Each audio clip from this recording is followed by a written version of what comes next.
Hello and welcome to Fantastic Fights, the podcast about a middle-aged man playing adventure game books out loud on the internet. My name is Hieronymus J. Doom, and this episode is part 2 of my epic quest to get to the end of Creature of Havoc, Steve Jackson's gloriously experimental riff on classic role-playing tropes. The first episode involved a near-mindless monster, me, stumbling around a dungeon in charge of another near-mindless monster. I died during the course of that adventure, inevitably, so I wanted the chance to see what the second half of the game had to offer. We'll be coming in right in the middle of the action, so you probably ought to listen to the first episode if you want it to make sense. Or maybe you want to get experimental with your podcast listening as well, in which case, that's fine, I'm not the boss of you.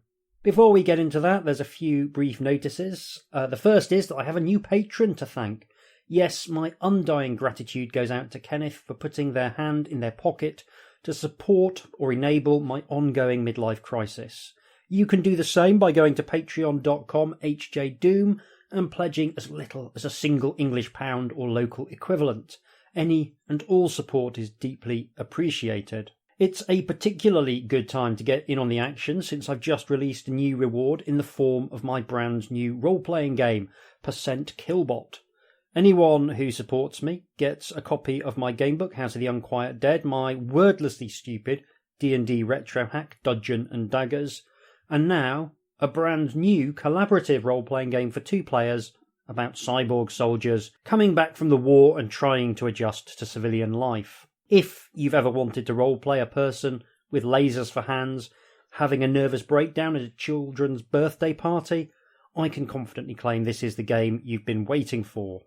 If you are one of my patrons and you signed up with an email you don't check very often, do please have a look at your email. You should have an email from me there with a game attached. If not, get in touch with hjdoomretrofun, all one word, at gmail.com. Okay, so let's do a little recap of the first half of Creature of Havoc, and then get right into listening to me screw up the second half as much or perhaps even more than the first. The story so far. I woke up with a bad case of being a giant monster. It's like a hangover, but much worse. I killed a few adventurers, quite a few adventurers if I'm honest, as I stumbled around the dungeon, and finally managed to learn how to decode the nonsense language. It's really clever, involving vowel substitutions and the spaces not actually being part of the word. You can sort of read it once you get your eye in. It's clever, but also a nightmare for a dyslexic who struggles with that sort of thing. I also learned that the adventurers were sent to try and recover the very vapours I have been so profligately huffing. Sorry, I guess. I've done a bunch of fighting, but I have ultimately emerged from the dungeon more or less intact, with a skill of 12, a stamina of 24, and a luck reduced to 10 from a starting luck of 11. It was one of those wonderful characters that you sometimes get. It turns out that I was quite close to the end of the dungeon on the recorded playthrough, with only an evil lich and an avaricious guard standing between me and freedom. The lich is a damp squib with the right magic item, but the secret final boss of the dungeon turns out to be a door. If you do what I did and kill the guard on general principles, then you'll find that your thick sausage fingers are too fat to pick up the key for the door out of the dungeon. Trying to kick it down will just send you into a loop of losing stamina 1 point at a time, so you can't even win the fight against the door, and it's deeply frustrating. However, once you've bribed your way past the guard with the magic pendant that found secret passages that you get really early on, then you are good to go.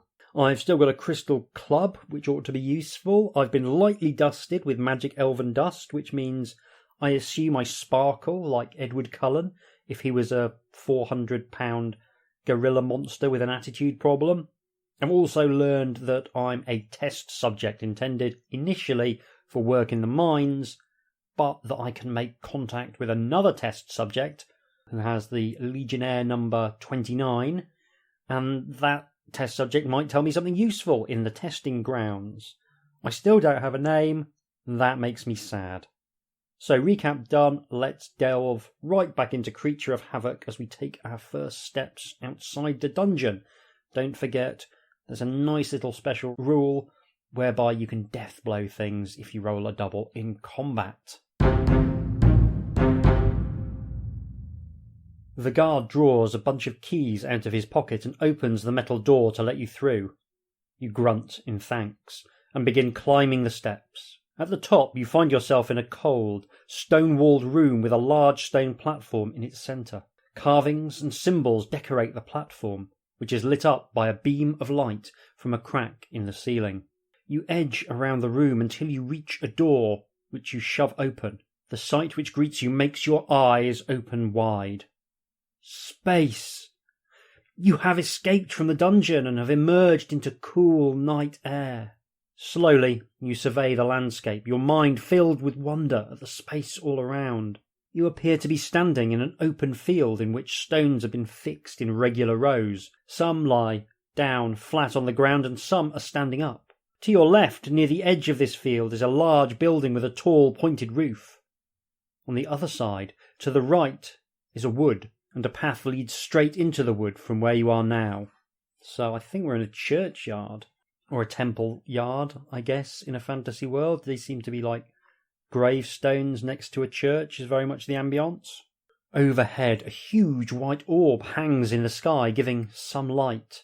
But this light dwindles when great smoky masses drift in front of it. You are overawed by your new environment. Would you like to investigate some of the stones set into the ground around you? Would you like to look around the old building? Or would you like to leave this area along the path into the woods? I will go and look at the stones, which I assume are gravestones. I actually really like a churchyard, and I really like reading gravestones because, well, most of them just give you the bare minimum of information. Sometimes you can find out something really exciting and fascinating about some little piece of social history. There's one in Northampton which details the death of a police officer in the late 19th century in the act of apprehending a villain, and that's got a lot more narrative than you'd expect from a gravestone, and I found that kind of thing fascinating. So anyway, we are going to have a look at the stones. They turn out to be like mile markers or what have you. I'm going to look really stupid.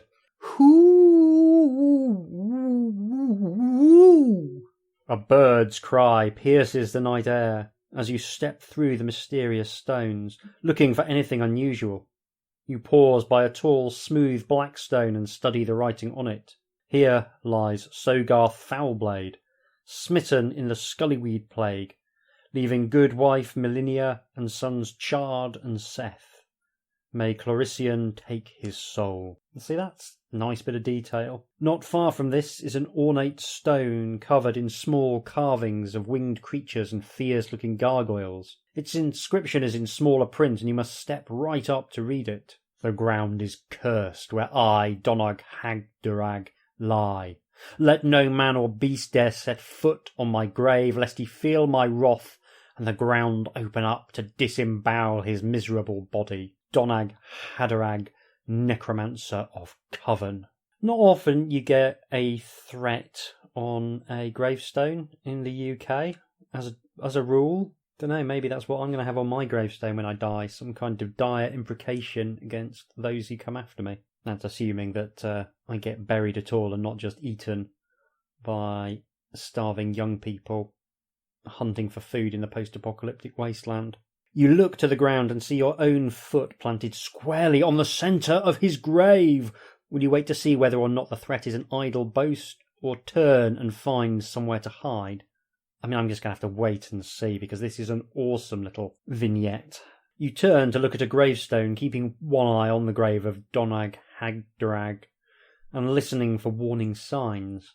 The next grave is that of a woman, whose inscription reads, "Here lies Sophia Whiterose. Like a rosebud, she blossomed with beauty, but alas, she died entwined in her own thorns." You puzzle over the words, but then a scraping sound distracts you. You look back towards the previous gravestone and a shiver runs down your back. A withered hand is pushing the stone aside. Then you hear the same sound behind you, and again to your left as scraggly limbs slowly push gravestones aside and long dead bodies crawl out. There is a picture of some long dead bodies clambering out of the grave. I really like it. There's tremendous use of light and dark. The gravestones are kind of quite white, and the zombie creatures are, very grim. They're almost skeletal. They remind me a bit of the monsters in Tombs of the Blind Dead.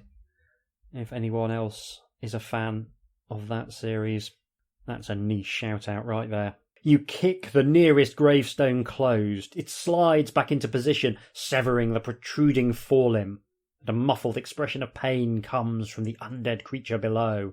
4 of the living corpses rise from their graves together and surround you. You must fight them all together. So we've got 4 zombies, skill 6, stamina 7, skill 7 and stamina 7, skill 6, stamina 6, skill 7, stamina 6. With my skill of 12, I'm hoping this will not be too much of a nightmare, but 4-on-1 is pretty hardcore.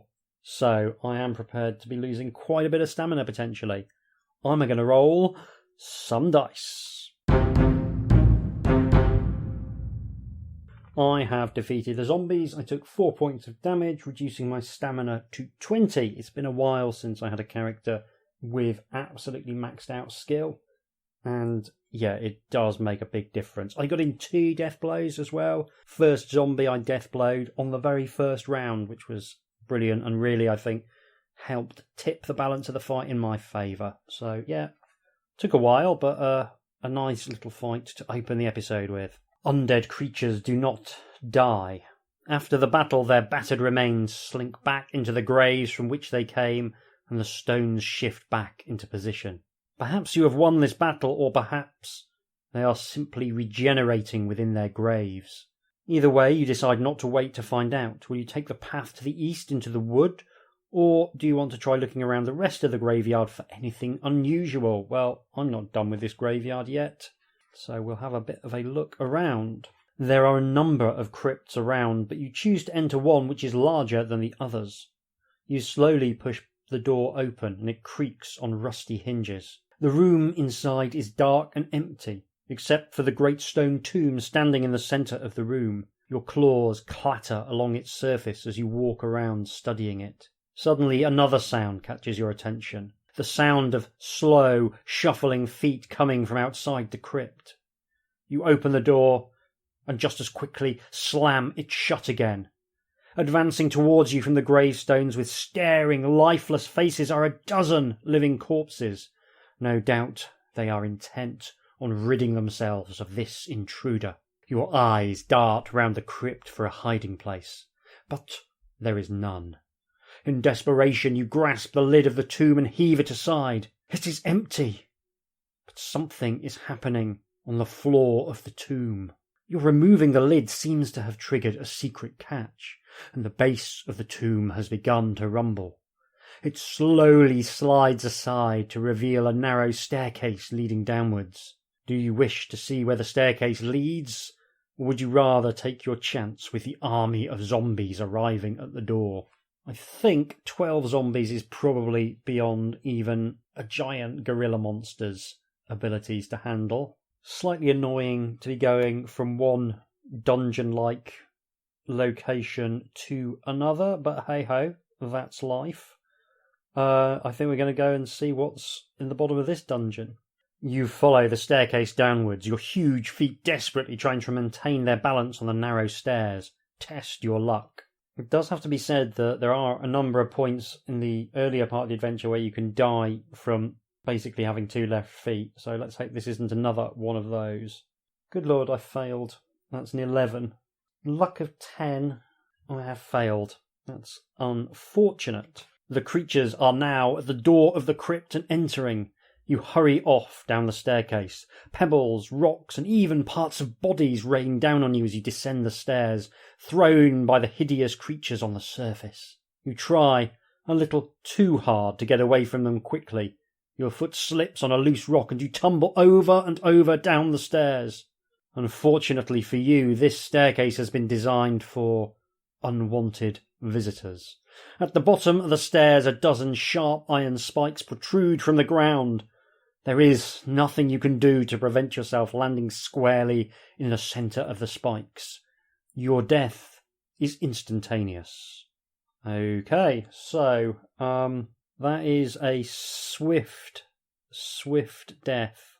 Obviously, after that ignominiously early exit, it's far too soon for me to be calling it a day, so I will be, of course, invoking the sausagey finger bookmark rule, and we'll go back to where we had defeated the 4 undead creatures, and instead of looking around the rest of the graveyard like an absolute idiot, we'll take the path east into the wood. Not least because I've just checked, and choosing to try and tackle the zombies is also an instant death. So, very much caught between a stake and a dead place. The path takes you along towards the trees. You pass a sign on the edge of the forest which reads, "Not Oak Wood," with a K. Not that it's not an oak wood, that it is a not oak wood, if you follow me. Once in the wood, the going is more difficult as the light is obscured by the tall trees. Do you want to rest by one of the trees, or would you prefer to keep going? I think I will have a little rest. After a few moments, you find it difficult to keep your eyes open and your head begins to nod. I've made myself yawn. Resistance is useless. You roll over on the ground and fall soundly asleep. But your sleep is disturbed by dreams of dark creatures, humans with sharp swords and magical encounters. In the centre of your dream is yourself, understanding nothing, forever wondering where you are and why. In one dream you are running from a hideous figure who is pursuing you in a ship which flies. A flying ship was mentioned in the rumours at the start of this book. The faster you try and escape, the easier it is for the ship to catch up to you. Leering sadistically, the figure drops a net over you. You crash to the ground, trapped in the net, trying desperately to escape. You wake up with a start, arms flailing madly. A breeze has blown the branch of an oak into you, so that its leaves cover your face and chest. You breathe a sigh of relief and pick yourself up. Your eyes narrow to slits as they adjust to a new experience for you. Daylight. You may add 4 stamina points for the rest, and then you set off once more through the wood. So stamina now back to 24. You continue east until you reach a junction, where another path joins from the north. There is a signpost at the junction. The sign pointing northwards reads, "Coven." To the south the sign reads, "Bilgewater," though no path runs that way. To the east the sign reads, "Testing Grounds." Which way do you wish to go? North, south, or east? So, Bilgewater is the foul-smelling river that we encountered on several occasions and almost fell into during the dungeon portion of the adventure. It's not a salubrious locale by any stretch of the imagination, so I'm going to discount that. I vaguely remember there being some clue about Coven at some point. I cannot, in all honesty, remember whether it was a positive clue or a negative clue. But I do know there is a Legionnaire number 29 somewhere at the testing grounds, so that is the direction I am going to go. You follow the trail until you reach the top of a hill. The trail winds down into a valley. You pick your way cautiously down and reach the bottom safely. But as you pause to rest for a moment, you are startled by a rustling in the bushes behind you. You swing round just in time to avoid the sharp blade of an axe, which misses your face by inches. You growl deep down in your throat and turn to face the tall woodcutter who has attacked. Resolve this combat. The woodcutter has a skill of 8 and a stamina of 9. There is a picture of him. It is absolutely fine. He's a big, angry-looking fellow with furs and a very big axe. He's got a medallion or pendant of some sort, which I might be investigating once I've done away with him. And with a skill of 8 and a stamina of 9, I'm not anticipating too many problems, as I'm going to roll some dice. I have defeated the woodcutter. He did 2 points of damage to me, reducing my stamina to 22, and I deathblowed him on the very last round of combat, which is always a bit disappointing. It's like wasting sixes. It just doesn't sit well with the role player in me. You can see ahead that a river runs through the valley, and you make your way to its banks. As you get closer to the water, you notice that the vegetation is changing. The lush green colour of the trees and bushes higher up the valley is replaced by a darker olive colour, and the plants down here are decidedly less healthy. Pollution. That'll be the bilge water then. Spindly branches reach out at unnatural angles as if pleading for mercy. On the ground, many of the roots of the contorted trees are exposed and have been eaten away. The surrounding bushes are often leafless, and the effect is rather eerie. A faint smell hangs in the air. You continue down towards the river. The closer you get, the stronger the smell becomes, until eventually it's overpowering. The stench seems to come from the river itself, and when you arrive at its banks you can see why. Indescribable filth and excrement is being carried along by the foul waters. But as the only path runs along the banks, you will have to choose. Will you follow the river upstream or downstream, or will you leave the path and make your way through the undergrowth?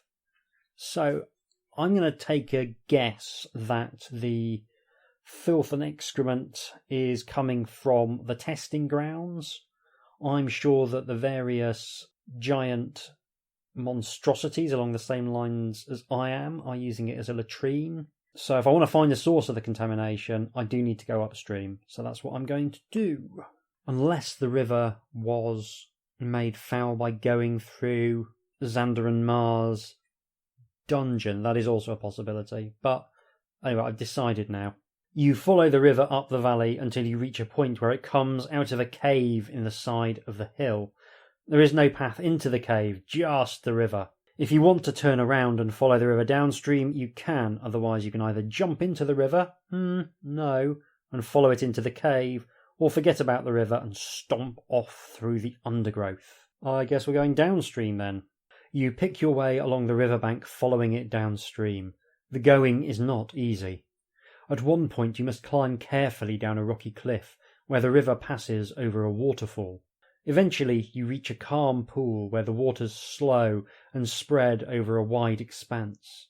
Steam rises lazily from the pungent waters, and you halt in your tracks as the smell, now stronger than ever, reaches you. Through the steamy mist you can catch a glimpse of a creature further along the bank. It stands tall on 4 legs and is drinking contentedly from the foul water. Ugh. You creep closer, keeping hidden in the bushes. The creature stands on long cloven feet. Its skin is covered in tough scales, and its tail ends in a spiky ball.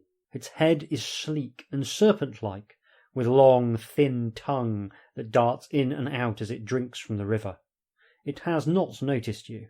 Will you creep round the creature so as not to disturb it? Will you attack it in the hope of gaining a much-needed meal, or approach it gently, trying to keep it calm, and then mount it? There is a picture of the creature. It does look like a kind of noble lizard horse, is the best way of describing it. It's really nice, actually, the picture. Very, very evocative. I think Alan Langford has a real gift for lizardy things. It's something that came up in Island of the Lizard King as well. He's really good at that sort of thing. So, yeah, playing to his strengths looks great. So, the obvious thing to do is to kill it and eat it, because we're not good at the old making friends thing. But the idea of me, who weighs most of a ton, clambering on the back of this flighty lizard horse is just too funny, so that's what I'm going to try and do. You creep forward until you are quite close to the creature. As you stand there motionless, patiently waiting for the right moment, a bird flutters down to land on a bush in front of you. You must now decide how you will approach the Ophidiator.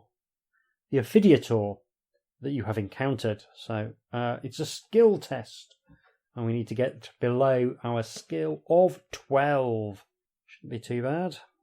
8, well below, but not so far below it feels like a waste. Thinking quickly, you snatch the bird from the branch. It flutters in your hands, but a sharp squeeze silences it. Oh, I like birds. The Ophidiator hears the rustling and turns to see what is happening. You step slowly from the undergrowth, holding out the bird towards it as an offering. At first, the creature is startled by your arrival, but your slow approach seems to reassure it. You hold the bird closer, and its tongue darts out to snatch the food from you. You calm it down for a short time, then swing yourself onto its back. It shrugs and snorts for a moment or two, but its protests are few, and you realise that you now have a steed. Awesome.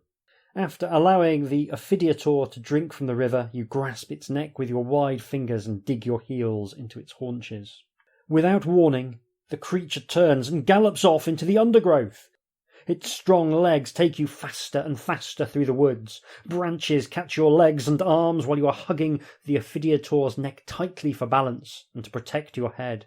The journey continues for a seemingly endless time, until you are so sore from the riding that you wish the beast would throw you off. But finally you arrive at a clearing, where the creature pulls up and stops. With great relief you step down from its back and survey the area while your steed gallops back into the woods. Should have known you can't trust horses, even things that are only part horse. Can't trust them at all. You step back into the bushes and search the clearing suspiciously. All is quiet until a shrill cry breaks the silence. This is followed by the sounds of a struggle, and finally 3 figures tumble into the clearing from the undergrowth, locked in combat. 2 rough-set brigands are grappling with another creature. The brigands are burly humans with leather breastplates and boots. The belts around their waists hold throwing knives, but they are using their bare fists in this battle. Their adversary is thin and nimble, with long white hair and angular features. Looks like we found us an elf. He wears a silky robe and appears to be unarmed. It's an elven wizard, apparently. He is putting up a brave fight, but is clearly losing the battle as blow after blow from the brigands thuds into his stomach, ribs and head. He is crying out for help. Will you help him? I suppose I will. There is a picture of these 2 toughs giving the elfy-looking fellow a good pummeling. It's got a lot of dynamism to it. It's kind of breaking out the frame slightly, which is always nice. And their faces are sort of contorted in rage and pain. Yeah, very nice, very nice. The artwork continuing to be of a high standard. So we will help, because I know that the vapours that seem to be such an important feature of this plot are somewhat associated with the elves. Really nice variety of combats in this second half so far. As you crash out of the bushes into the clearing, the battle halts temporarily, and all 3 combatants stare incredulously at you. You must resolve your battle with the brigands, who will fight you together. The thin creature is too badly beaten to be of any help and drops to the ground moaning, which is also my go-to move in any actual fight, although I would be shrieking, not the face, not the face. The first brigand has a skill of 8 and a stamina of 9. The second brigand has a skill of 8 and a stamina of 7. This shouldn't be too challenging, I hope. I'm going to roll some dice. Both brigands killed, not a scratch on me. It does occur to me that having saved this guy, I don't think I can actually talk to him. Apparently I can. Exhausted from your battle, your attentions turn to the white-haired creature lying moaning on the ground. Seeing that the battle is over and that you mean him no harm, he turns towards you. As he speaks to you, he winces in pain from his beatings. I offer you my thanks for your aid. My name is Whiteleaf. I am an elf. Home for me is the village of Hethel Amane. He turns over onto his back and continues. That's better. I know these woods well. Perhaps I can be of service to you in return. What would you like him to tell you? Anything he knows about Stittle Woad? Now, I did hear mention of Stittle Woad earlier in the adventure, off mic, what he knows about the galley keep, which I don't know anything about, or more about himself, but I will ask him about Stittle Woad. "Oh, Stittle Woad is not far from here," he starts. "It's near the Rainbow Ponds. I would say that it's 2 days' journey from here. Travel in an easterly direction, keeping the setting sun behind you. If you manage to find the vicinity of the village, do not look for it on the surface. It has remained hidden for so long because it is under the ground. More than this, I may not tell." He picks himself up and stretches painfully. After dusting off his robes, he bids you good day and sets off. You watch him disappear. So, more underground shenanigans, potentially. A path leads from the clearing to the north, although you can see that it soon forks left and right. Will you go east or west? I will go east, following the Brummy Elves' directions. You follow the path through the woods until you reach a clearing. Here there is a small pond.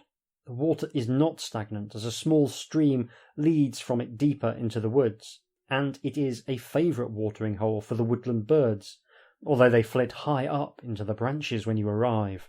The water shines with a silver sheen, and you can see quite clearly the reflections of the tree tops and clouds. Will you rest here beside the pond and perhaps drink from it? Or would you prefer to pass it by and continue along the path? If I rest here, I'm going to see my own face and be made sad. And who can resist seeing your own face and being made sad? I mean, it's basically what happens once you're over 40, to be fair. Do you want to simply rest by the pond? Would you like to drink from the pond? Or would you like to bathe in the pond? I'll have a bath, thanks. That is the stupidest thing I think you could do, so that is the one I'm going to do. I appreciate being given really, really silly options. You wade slowly into the pond and relax in its cool, refreshing water. When you emerge from the water, you feel much better and may add 2 stamina points. Returns me to 24 stamina. When you look down at yourself, you are astonished to see that your scales are no longer their usual dark browny green colour, but are covered in a glistening layer of milky liquid which is drying to leave a silvery sheen. Although you try to brush it off, it will not smear, much to your annoyance. But in fact, this silvery layer is a coating of a magical material that will act as thin armour. While you are covered in the silvery layer, you may add 1 to your skill score, but it will be washed off if you bathe in clear water. So, I would be on skill 13, but you can never have skill above your starting score, even though every book is written as though you can have skill above your starting score. So we stay on skill 12, but must be careful not to wash. Teenager rules apply. I suppose if I were to lose some skill, I could then retroactively claim the silvery skin bonus. I don't think that would be against the letter of the rules. So I guess there is an advantage to it. It gives me a point of skill to play with. You leave the glistening pond and continue along the path. It winds through the trees until you eventually reach a fork where you may continue either to your left or to your right. In the centre of the fork, a pole has been fixed into the ground, and hanging from the pole by his wrists is a sight which widens your eyes. Half dead from exposure, but looking plump and tasty, is a hobbit. Mouth-watering, you rush up to the little creature. As he hears your footsteps, he opens his eyes slowly. "No," he moans, guessing that your intentions do not involve greeting him warmly. "Please let me down and leave me be. I can tell you where both of these paths lead and how to avoid the dangers along them." You are hungry, and the sight of this tasty morsel is an unexpected treat.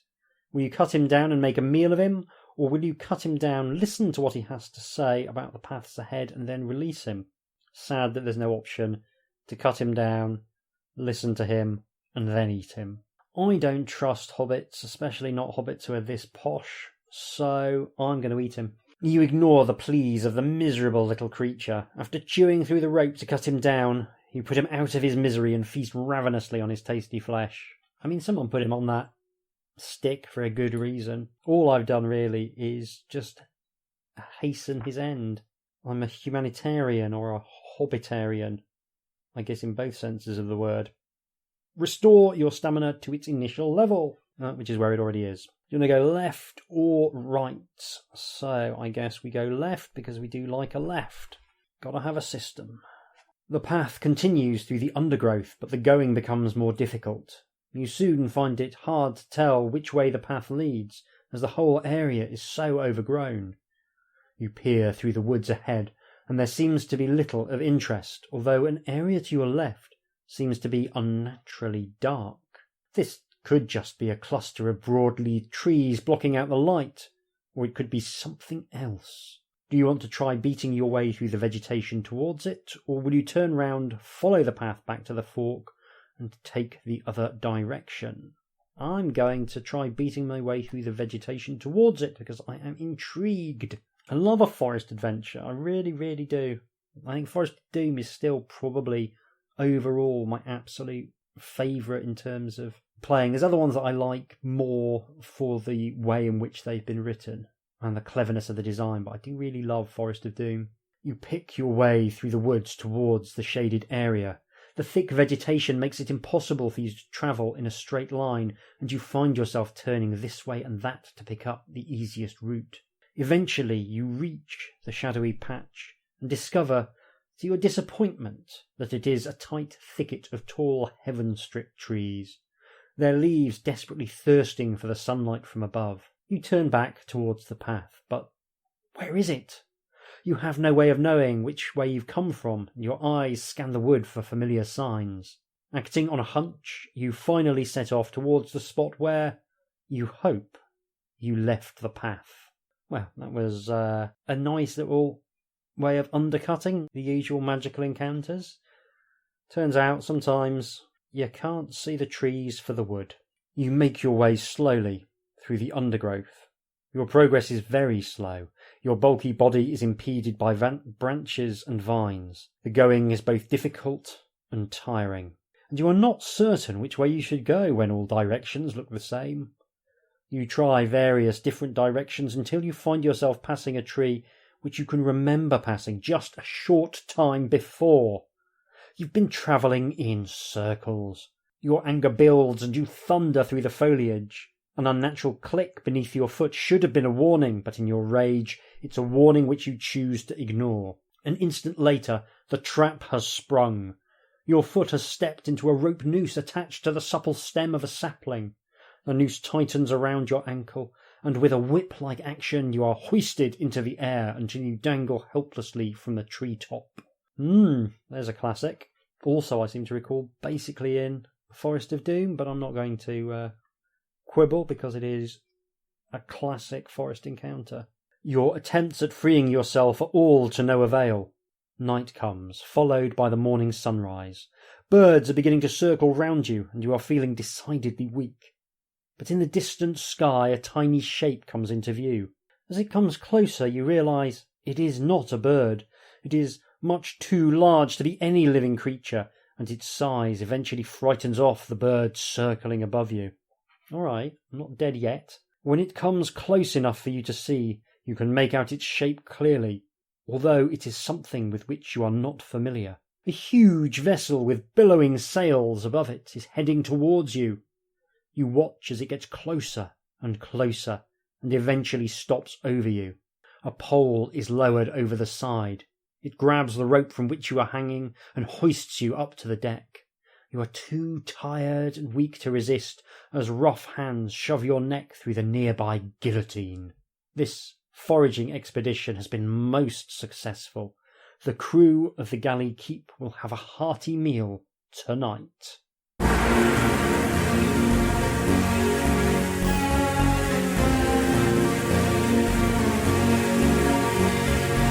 Well, that is disappointing, especially as we've already invoked the sausagey finger bookmark rule once. I don't think I can really justify a third episode on Creature of Havoc, and I am bound by the rules of the format not to continue past a certain point of death. So, yeah, that was the second half of Creature of Havoc in a somewhat abbreviated form. I obviously will be going back and playing it to completion because it's great.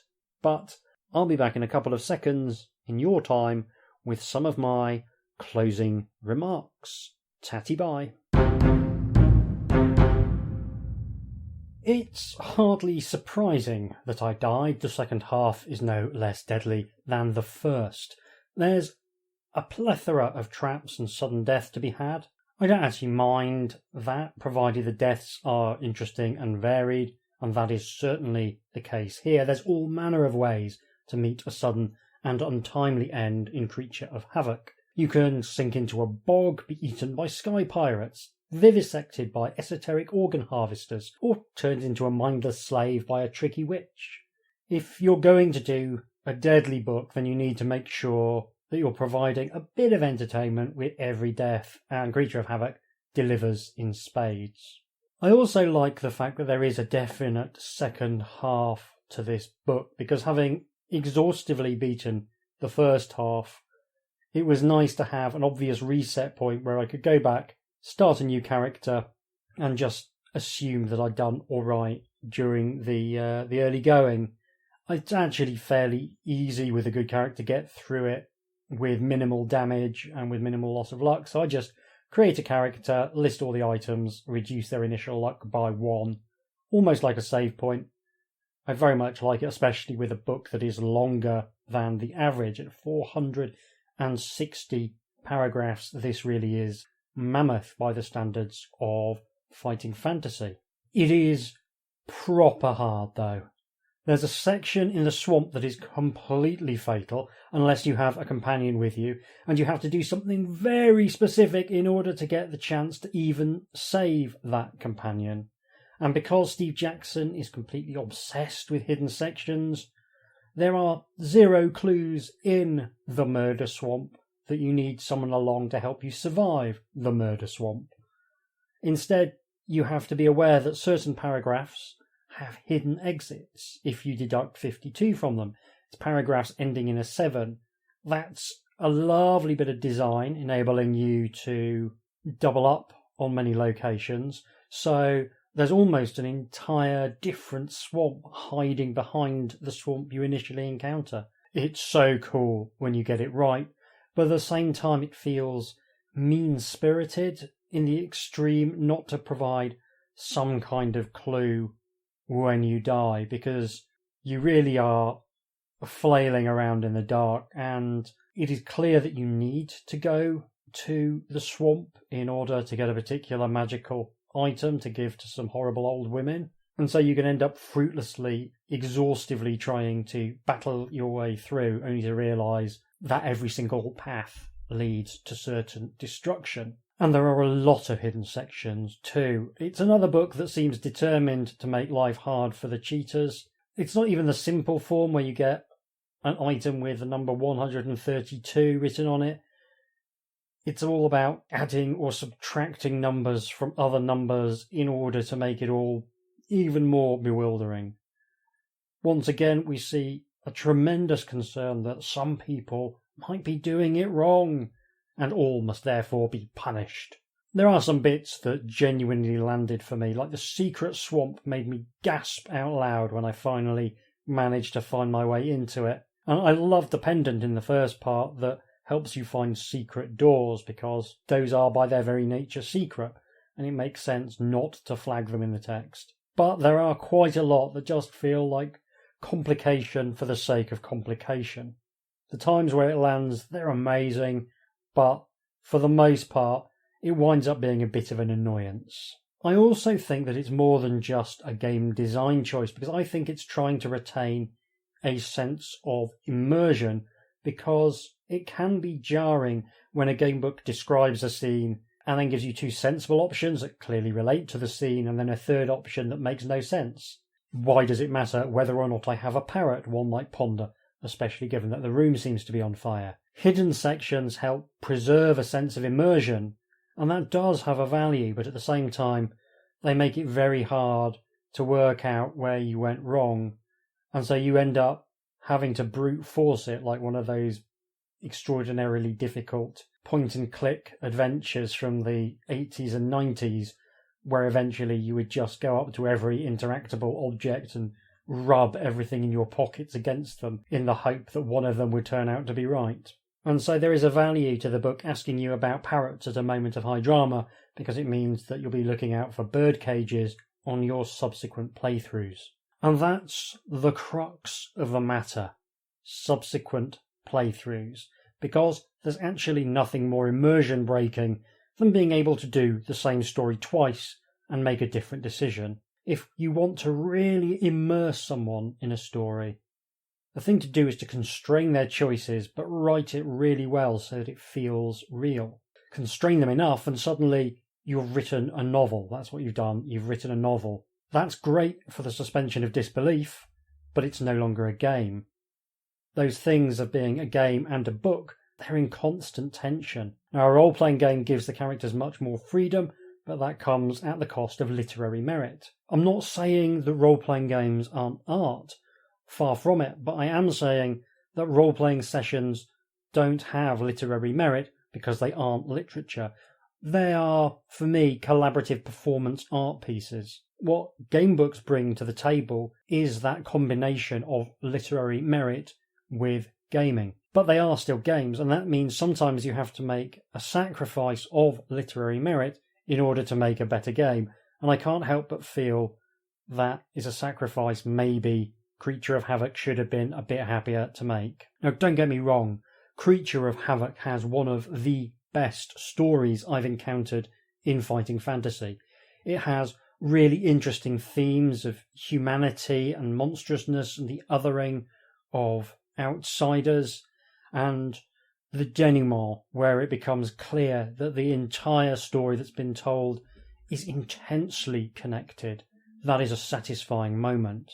However, as a game, it is arcane, deeply arbitrary, and seems to actively hate the player for daring to make imperfect decisions. I haven't explored it exhaustively, but my instinct is that there is literally one perfect path through, and if there is any forgiveness anywhere in it, there's not a great deal. If you wander from the path, you will either die immediately, that will very often happen, or miss something vital that will cause you to die later. I will say that Creature of Havoc balances the many instant deaths by not doing too much chipping away at your stats.